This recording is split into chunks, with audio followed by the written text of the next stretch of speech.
আসসালামু আলাইকুম ভাইয়ারা, কি অবস্থা সবার? আশা করি তোমরা সবাই অনেক অনেক ভালো আছো। আজকের ক্লাসে আমি ঢাকা ইউনিভার্সিটির আজকের যে পরীক্ষাটা হলো অর্থাৎ 24-25 সেশনের বায়োলজি অংশের যে সমাধানটা সেটা দিব। তো বায়োলজির কোশ্চিন কিন্তু বরাবরই অনেক বেশি ইজি হয়ে থাকে, আজকেও তার ব্যতিক্রম হয় নাই। আজকের প্রশ্নটা কোন একটি স্টুডেন্ট যদি বায়োলজির সামান্য একটু ধারণাও থাকে সে কিন্তু 10+ মার্ক পাবে। তো যে একটু ভালো মতো পড়ছো সে কিন্তু 13 থেকে 14টা কোশ্চিন ইজিলি পারবা। তো আসো আজকের ক্লাসটা আমরা শুরু করি। তো প্রথম যে কোশ্চিনটা ছিল, দেখো নিচের কোন গ্রুপের উদ্ভিদ সমূহ উভচর। তো উভচর উদ্ভিদগুলো হচ্ছে, এই যে প্রথম অপশনটা হচ্ছে ব্রায়োফাইটা। যদিও এই কোশ্চিনটা শর্ট সিলেবাসের বাইরে থেকে আসছে, তারপরেও যারা এই অধ্যায়টা সামান্য একটুও পড়ছো এই উত্তরটা তোমাদের পারা উচিত। এর কারণ হচ্ছে ব্রায়োফাইটা এই উদ্ভিদটা নর্মালি কিন্তু স্থলেই জন্মায়, কিন্তু এই উদ্ভিদের যে বংশ বিস্তার বিস্তার এরপরে জনন জনন এই প্রক্রিয়াগুলা কিন্তু জলের উপর নির্ভরশীল। ঠিক আছে, এই প্রক্রিয়ার জন্য এই উদ্ভিদটাকে জলের উপর নির্ভরশীল হতে হয়। হ্যাঁ, তো এই কারণে ব্রায়োফাইটাকে বলা হয় উভচর উদ্ভিদ। সো এটার অ্যান্সার হচ্ছে অ্যান্সার এ, অর্থাৎ ব্রায়োফাইটা। পরের প্রশ্নটা দেখো ভাইয়া, বর্ণান্ধ পুরুষ ও স্বাভাবিক মহিলার মধ্যে বিয়ে হলে তাদের সন্তান কি হবে? অপশনগুলো দেখো। আচ্ছা, অপশনগুলো পরে দেখি, আমরা ডাইরেক্ট অ্যান্সারে চলে যাই। আসো আমরা ডাইরেক্ট অ্যান্সারটা করে ফেলি। তাহলে এখানে কি বলছে ভাইয়া? বর্ণান্ধ পুরুষ। তাহলে বর্ণান্ধ পুরুষের যে জিনোটাইপ সেটা কি হবে? XC Y। এবং আমরা ক্রস ঘটাবো স্বাভাবিক মহিলার সাথে, তার মানে কি XY। তাহলে এই দুটা থেকে যদি গ্যামেট তৈরি হয় তাহলে কি হবে? XCY। এখান থেকে তৈরি হবে XY, সরি XX, এটা হবে XX, তাই না? সো 1 3 1 4 2 3 2 4। সো XCX XC, এই যে 2 1 4 মানে কি XCX। আচ্ছা, এরপরে দেখো XY XY। সো তাদের যে সন্তানটা হবে, সন্তানের মধ্যে একটু খেয়াল করে দেখো ভাইয়া, যারা হচ্ছে পুরুষ অর্থাৎ XY XY দুইটাই কিন্তু পুরুষ। তাহলে পুরুষ কি একদম স্বাভাবিক না? এখানে বর্ণান্ধের কোনো জিন আছে? কোনো জিন নাই। তার মানে কি এই দুইটা একদম স্বাভাবিক পুত্র, এটা হচ্ছে স্বাভাবিক পুত্র সন্তান হবে। আচ্ছা, কিন্তু এই দুইটার ক্ষেত্রে একটু খেয়াল করে দেখো, অর্থাৎ তাদের যে কন্যা হবে, কন্যার মধ্যে কিন্তু একটা করে বর্ণান্ধের জিন আছে। তার মানে কি তারা স্বাভাবিক হবে, এই দুটা কন্যা স্বাভাবিক হবে, কিন্তু তারা বাহক হবে। বুঝছো? অর্থাৎ এই দুটো হচ্ছে বাহক। বাহক দেখো অনেক বড় একটা ক্যালকুলেশন, কিন্তু আসলে এটা যার একটু ধারণা আছে তার কিন্তু 5-6 সেকেন্ডের বেশি লাগবে না। সো অপশনগুলো একটু খেয়াল করে দেখো। পুত্র হবে বর্ণান্ধ না, এখানে পুত্র হচ্ছে স্বাভাবিক। আচ্ছা, পুত্র 50% বর্ণান্ধ না, পুত্র সবাই স্বাভাবিক। সি নাম্বার অপশনটা দেখো, পুত্র এবং কন্যা উভয় স্বাভাবিক দৃষ্টি সম্পন্ন। এই কথাটা কিন্তু ঠিক আছে, পুত্র এবং কন্যা তারা কিন্তু দুইজনেই স্বাভাবিক দৃষ্টি সম্পন্ন, কিন্তু এটা অ্যান্সার হওয়ার মতো। কিন্তু ঘ নাম্বার অপশনটা একটু খেয়াল করে দেখো, বলা হয়েছে কন্যা বর্ণান্ধের বাহক। এই কথাটা আরো বেশি অ্যাকুরেট। বুঝছো? কন্যারা স্বাভাবিক দৃষ্টি সম্পন্ন, তারা ঠিক মতোই সবকিছু দেখতে পারবে, কিন্তু তাদের মধ্যে কিন্তু এই যে বাহক জিনটা আছে, অর্থাৎ বর্ণান্ধের জিনটা কিন্তু আছে, এই কারণে তাদেরকে বলা হচ্ছে বাহক। সো এইখানে যদি ডি নাম্বার অপশনটা এইটা না থেকে অন্য যে কোনো কিছু থাকতো, আমাদের অ্যান্সার হতো সি। কিন্তু যেহেতু ডি নাম্বার অপশন বলা আছে কন্যা বাহক হবে, অর্থাৎ এটার অ্যান্সার হবে এইটাই। ঠিক আছে, ওকে। সো অ্যান্সার হচ্ছে ডি, বাহক। 3 নম্বর প্রশ্নটা দেখো, গ্লাইকোলাইসিস প্রক্রিয়ার একমুখী বিক্রিয়ার সংখ্যা কত? সো এটার সংখ্যা কয়টা জানো? আমি যদি বলি গ্লাইকোলাইসিস প্রক্রিয়ার মোট বিক্রিয়া হচ্ছে 9টা। তো এই 9টা বিক্রিয়ার মধ্যে আমি পড়াইছি 139, এরা সবাই একমুখী। অর্থাৎ 1 নম্বর বিক্রিয়া, 3 নম্বর বিক্রিয়া এবং 9 নম্বর বিক্রিয়া, এই 3টা বিক্রিয়া হচ্ছে একমুখী। তাহলে বাকি বিক্রিয়াগুলো কি? উভমুখী বিক্রিয়া। সো এখানে বলছে একমুখী বিক্রিয়ার সংখ্যা কয়টা? একমুখী বিক্রিয়ার সংখ্যা হচ্ছে 3টা। বুঝছো?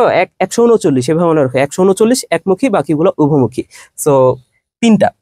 পরের প্রশ্নটা দেখো, সারফেক্টেন্ট পাওয়া যায় কোথায়? সো সারফেক্টেন্ট এটা কি সেটা সম্পর্কে একটু বলে দিই, এটা কারোরই আসলে অজানার কথা না। এটা সবাই জানো, অ্যান্সারটা হচ্ছে অ্যালভিউলাস। সো অ্যালভিউলাস সম্পর্কে বা সারফেক্ট্যান্ট সম্পর্কে আরেকটু কিছু কথা বলে দিই, যেটা পরীক্ষায় আসতে পারতো। সেটা হচ্ছে এই সারফেক্ট্যান্ট নামের সাথে দেখো সারফেক্সেল কথাটার মিল আছে না? তো সারফেক্সেল কি বলতো ভাইয়া? সারফেক্সেল হচ্ছে এক ধরনের ডিটারজেন্ট। এটা হচ্ছে একটা ডিটারজেন্ট। সো এই সারফেক্সেলের মতো এই সারফেক্সেলের যে কাজ, সারফেক্টেন্টেরও সেই একই কাজ। সারফেক্সেলের কাজ কি? জীবাণু ধ্বংস করা বা ময়লা পরিষ্কার করা। এই সারফেক্ট্যান্টের কাজ হচ্ছে জীবাণু ধ্বংস করা।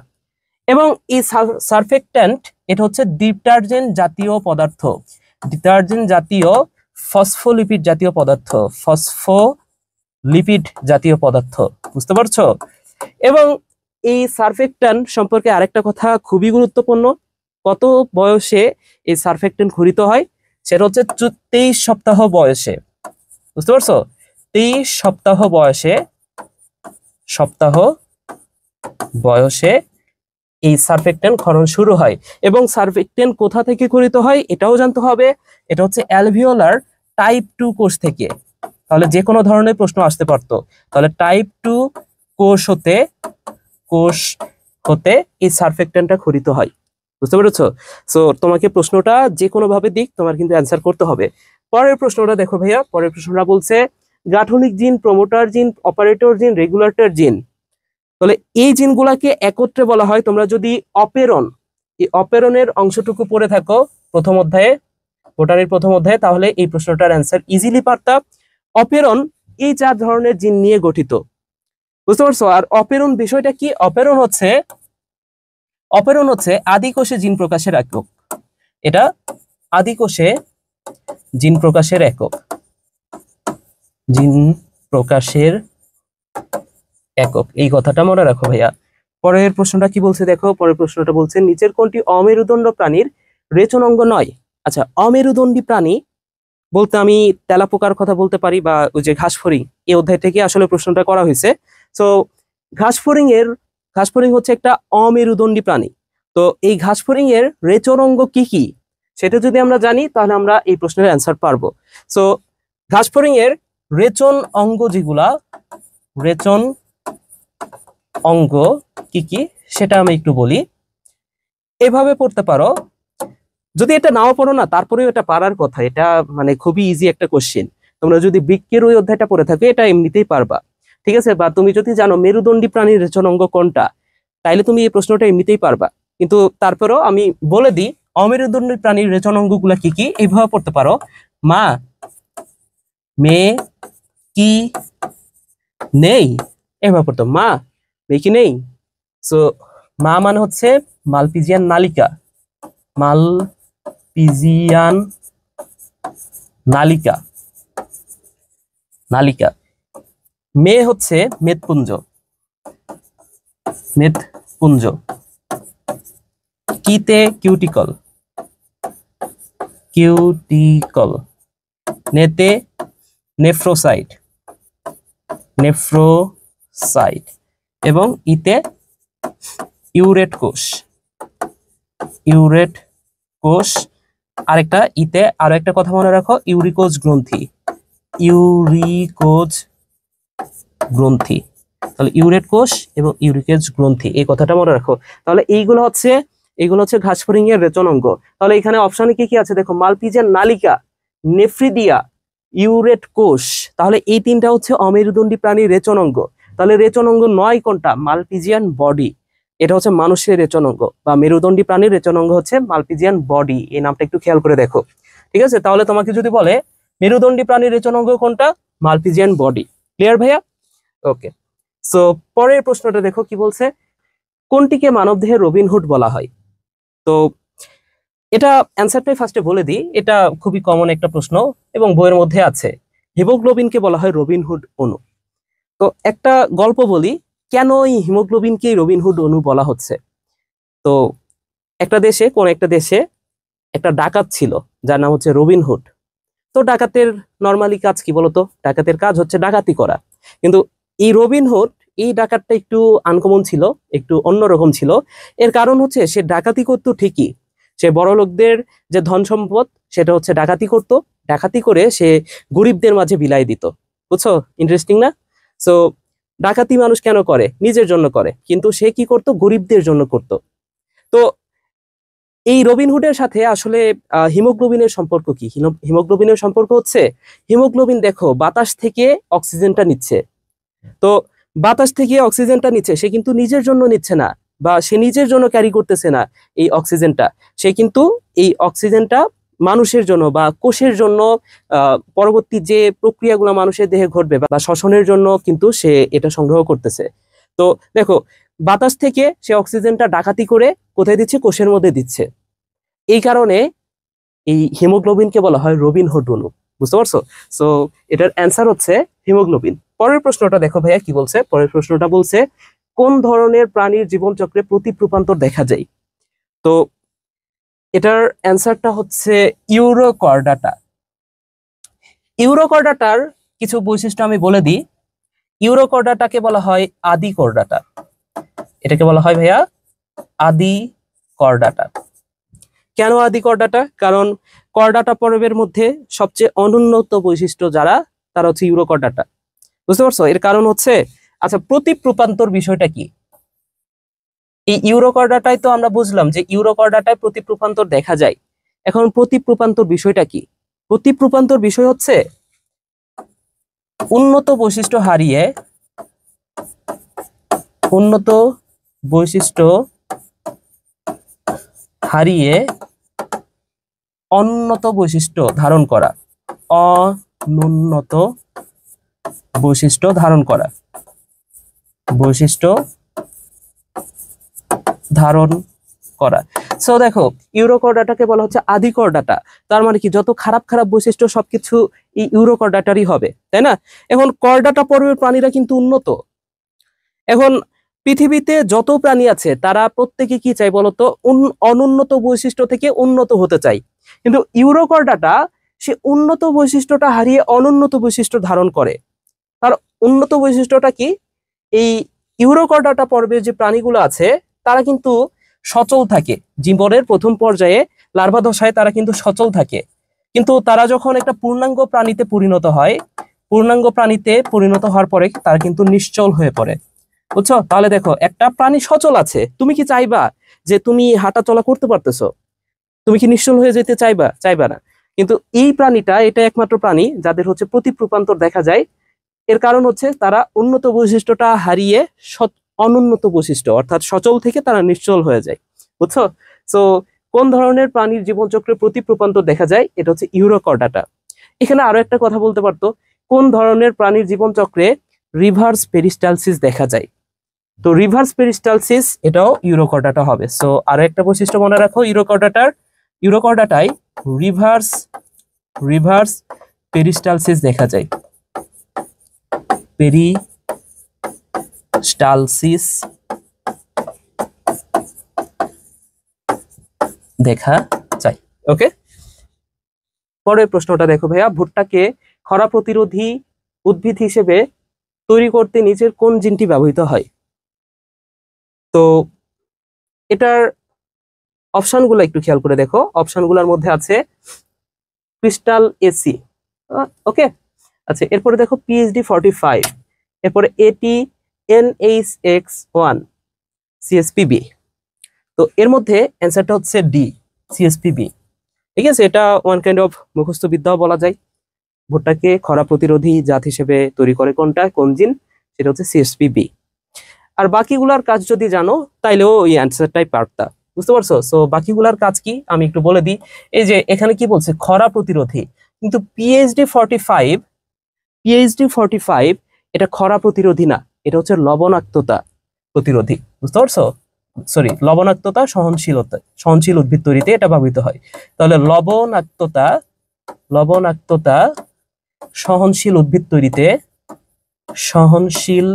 তৈরিতে এটা ব্যবহৃত হয়। এরপরে দেখো, এই যে ক্রিস্টাল এসি, এটা বেগুন উদ্ভিদের সাথে সম্পর্কিত। বুঝতে পারছো? ক্রিস্টাল এসি এটি কিসের সাথে বলতো? এটা হচ্ছে বেগুন। যদি এখানে বেগুন দিয়ে কোনো একটা প্রশ্ন করতো তাহলে কিন্তু তোমার অ্যান্সার হতো এ। বুঝেছো বিষয়টা? আর এই যে এইটা এটা হচ্ছে পিনাট, পিনাট উদ্ভিদের সাথে সম্পর্কিত। এটা হচ্ছে পিনাট। তোমাকে যদি এখানে ভুট্টা না বলে তোমাকে বলতো পিনাট, তাহলে তোমাকে অ্যান্সার হইতো অ্যান্সার সি। বুঝতে পারছো? তাহলে যেহেতু বলছে ভুট্টা, অ্যান্সার হবে ডি। পরের প্রশ্নটা দেখো ভাইয়া, কি বলছে? সর্বমুখ পরাগধানী যে পরিবারে দেখা যায়। পোয়েসিয়া গোত্রের বৈশিষ্ট্যগুলো যদি তোমরা জানো তাহলে তোমরা এই অ্যান্সারটা পারবা। পোয়েসিয়া গোত্রের বৈশিষ্ট্যটা এভাবে মনে রাখি আমি, এভাবে পড়তে পারো তোমরা। স্পাইক ক্যালিস, স্পাইক ক্যালিস পানামাই, এভাবে পড়তে পারো। স্পাইক ক্যালিস পানামো, শেষ। সো স্পাইক মানে কি? পুষ্পপত্রবিনের স্পাইকলেট, পুষ্পবিনের স্পাইকলেট ধরনের। তারপরে ফল ক্যারিওপসিস, লতে লিগিউল যুক্ত, পাতা লিগিউল যুক্ত। এরপরে পরাগধানী সর্বমুখ, এই যে দেখো সর্বমুখ পরাগধানী, তাহলে সতে কি ভাইয়া? সতে হচ্ছে সর্বমুখ পরাগধানী সর্বমুখ। কার পরাগধানী সর্বমুখ? পোয়েসিয়া গোত্রের বৈশিষ্ট্য এগুলো হচ্ছে পোয়েসিয়া গোত্রের বৈশিষ্ট্য। সো অ্যান্সারটা হবে অ্যান্সার সি, পোয়েসিয়া গোত্রের। বুঝেছো? আরো কি আছে দেখো। পাতে হচ্ছে গর্ভমুণ্ড পালকের নাই, নতে হচ্ছে দেহ নলাকার, মতে অমরবিন্যাস মূলীয়। তাহলে এগুলো হচ্ছে পোয়েসিয়া গোত্রের বৈশিষ্ট্য। খুবই কমন একটা প্রশ্ন।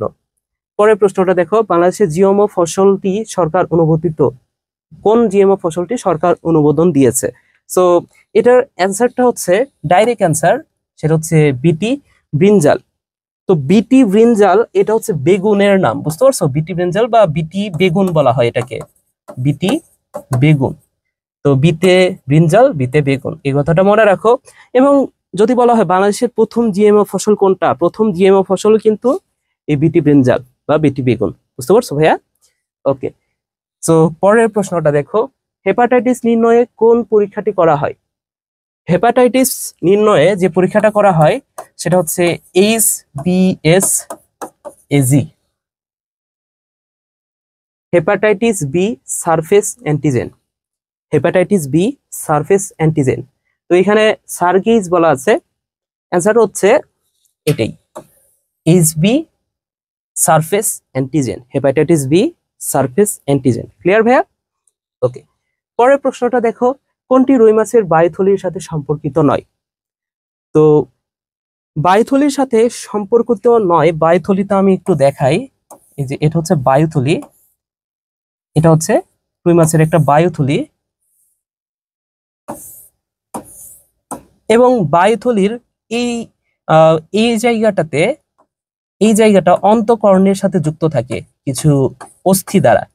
তাহলে যে অস্থি দ্বারা অন্তঃকরণের সাথে এই বায়ুথলিটা যুক্ত থাকে, সেই অস্থিটাকে বলা হয় এই যে ওয়েবেরিয়ান ওসিকল বা ভেবেরিয়ান ওসিকল, যে কোনো একটা নামে ডাকা হয়। এই অস্থিটার নাম কি ভাইয়া? ওয়েবেরিয়ান ওসিকল বা ভেবেরিয়ান ওসিকল। এছাড়া এই বায়ুথলিতে লাল বর্ণের কিছু অংশ আছে, ঠিক আছে? এর গায়ে কিছু লাল বর্ণের অংশ দেখা যায়, যেটাকে বলা হয়, যে রক্তনালীগুলাকে বলা হয় রেটিয়া মিরাবাইলা। ওকে, এখানে লাল বর্ণের কিছু রক্তপূর্ণ কিছু অংশ আছে, যেটাকে বলা হয় রেটিয়া মিরাবাইলা বা রেটি মিরাবাইলা। এবং এইখানে এই বায়ুথলির সাথে অনেক সময় অন্ননালীর সংযোগ থাকে। অনেক সময় এটা যদি অন্ননালী হয়, সব মাছে থাকে না এটা, তবে রুই মাছে থাকে। এটা যদি অন্ননালী হয়, এই অন্ননালীর সাথে এই যে একটা নালী দ্বারা যুক্ত আছে না, এই নালীটাকে বলা হয় নিউমেটিক নালী। বুঝতে পারছো? যেটা রুই মাছে থাকে, সব মাছে থাকে না এটা। তাহলে অ্যান্সারটা কি হবে? এখানে পার্শ্বরেখা নামে কোনো জিনিস নেই। পার্শ্বরেখা হচ্ছে এই যে এটা যদি রুই মাছ হয়, এটা যদি একটা রুই মাছ হয়, এই রুই মাছের পাশের দিকে যে রেখা, এখানে 41 থেকে 42টা আইস থাকে। কয়টা আইস ভাইয়া? 41 থেকে 42টি আইস থাকে, যার দ্বারা এই আইসগুলো দ্বারা এটাকে বলা হচ্ছে পার্শ্বরেখা। এবং এই পার্শ্বরেখা দ্বারা রুই মাছ পানির গুণাগুণ, এছাড়া বয়স, বয়স না, পানির গুণাগুণটা সে পরীক্ষা করতে পারে। বুঝতে পারছো ভাইয়া? ওকে। সো এটার অ্যান্সার হচ্ছে পার্শ্বরেখা, অ্যান্সারটা হচ্ছে পার্শ্বরেখা। পরের প্রশ্নটা দেখো, বিশ্বের সর্বোচ্চ উদ্ভিদ কোনটা? সর্বোচ্চ উদ্ভিদ হচ্ছে সিকুইয়া গাইগান্টিকা অথবা সিকুইয়া সেম্পারভিরেন্স। সেম উদ্ভিদ, নাম যে কোনো নামে থাকতে পারে। এখানে সেম্পারভিরেন্স দেওয়া আছে, তোমাকে যদি দেওয়া হতো সিকুইয়া গিগান্টিকা, সেটাও অ্যান্সার হইতো। বুঝতে পারছো? সো অ্যান্সারটা হচ্ছে বি। এটা একদম মুখস্থ বিদ্যা। পরের প্রশ্নটা দেখো, উইসাং নালী মানবদেহের কোন অঙ্গে পাওয়া যায়? সো উইসাং নালী কোথায় পাওয়া যায় এটা আমি একটু বলে দিই। দেখো, আমি একটু পুরো বিষয়টাই একটু আলোচনা করে দিই। হ্যাঁ, আচ্ছা, এই যে এটা হচ্ছে আমাদের পাকস্থলী। সো পাকস্থলীর পরের অংশ এটা কি ডিওডানামে চলে গেছে। পাকস্থলীর ঠিক এই জায়গা বরাবর একটা অঙ্গ আছে, দেখতে মরিচের মতো কিছুটা। এই অঙ্গটার নাম হচ্ছে অগ্নাশয়। এটাকে বলা হয় প্যানক্রিয়াস বা অগ্নাশয়। এবং ঠিক ওপরের দিকে আরো একটা অঙ্গ আছে, এখানে আরো একটা অঙ্গ আছে, যে অঙ্গটা হচ্ছে যকৃত। তো যকৃতের বড় বড় দুইটা খণ্ড, একটা হচ্ছে ডান খণ্ড আর একটা হচ্ছে বাম খণ্ড। যকৃতের মোট খণ্ড হচ্ছে 4টা, ডান বাম কোয়াড্রেট কডেট। সো এর মধ্যে দুইটা বড় বড় খণ্ড হচ্ছে ডান খণ্ড এবং বাম খণ্ড। এই ডান খণ্ড এবং বাম খণ্ড থেকে দুইটা নালী বের হয়। এই যে দেখো, দুইটা নালী বের হইলো। এবং এই যকৃতের নিচের দিকে এই জায়গাটাতে একটা পিত্তথলি আছে, এটা তোমরা জানো। সো এই পিত্তথলি এবং এই দুটা নালী একত্রিত হয়ে যে নালীটা গঠন করে সেটাকে বলা হয় অভিন্ন পিত্তনালী। এই নালীটার নাম কি ভাইয়া? এটা হচ্ছে অভিন্ন পিত্তনালী। এবং এই যে আমরা একটু আগে দেখলাম অগ্নাশয়, এই অগ্নাশয়ের ভেতরে একদম কেন্দ্রীয় যে নালীটা সেই নালীটাকে বলা হয় উইসাং নালী। এই যে দেখো, এই নালীটাকে বলা হয় উইসাং নালী।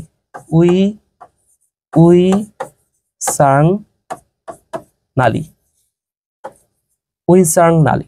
তো এই উইসাং নালী এবং এই দিক থেকে কি আসতেছে ভাইয়া? এই দিক থেকে আসে এই যে অভিন্ন পিত্তনালী। এই দিক থেকে কি আসতেছে? অভিন্ন পিত্তনালী। এই দুটা একত্রে এই জায়গাটা, এই অংশটা না হচ্ছে অ্যাম্পুলা অফ ভ্যাটার। অ্যাম্পুলা অফ ভ্যাটারের মাধ্যমে ডিওডানামে প্রবেশ করে। কোথায় প্রবেশ করে ভাইয়া? এই যে পাকস্থলীর পরের অংশটাই তো ডিওডেনাম। সো ক্ষুদ্রান্তের ডিওডেনামে প্রবেশ করে।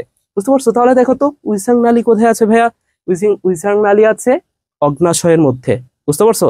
সো এই হচ্ছে 15টা প্রশ্নের সলভ। আশা করি তোমরা খুব ভালো মতো বুঝতে পারছো সলভগুলো। এবং আমরা কিন্তু শুধুমাত্র যে সলভ করছি বিষয়টা এমন না, তোমাদের সামনে যে পরীক্ষাগুলো আছে সেই পরীক্ষাগুলোতে কিন্তু এই প্রশ্নগুলার, অর্থাৎ যে প্রশ্নগুলো হয়েছে ঢাকা ভার্সিটিতে, এইখান থেকে কিন্তু সরাসরি অনেক সময় কমন দিয়ে দেয়। এছাড়া এই প্রশ্নগুলোর মতো এই প্রশ্নগুলোর যে ব্যাখ্যা সেইখান থেকে কিন্তু প্রশ্ন দিয়ে দেয়। বুঝতে পারছো? সো তোমাদেরকে পুরো ক্লাসটা করার জন্য অনেক অনেক ধন্যবাদ। সবাইকে থ্যাংক ইউ। সবাই ভালো থাকো, সুস্থ থাকো। আশা করি তোমাদের পরীক্ষাটা অনেক ভালো হয়েছে। ওকে, আজকের ভিডিওটা এখানেই শেষ করছি। টাটা ভাইয়ারা।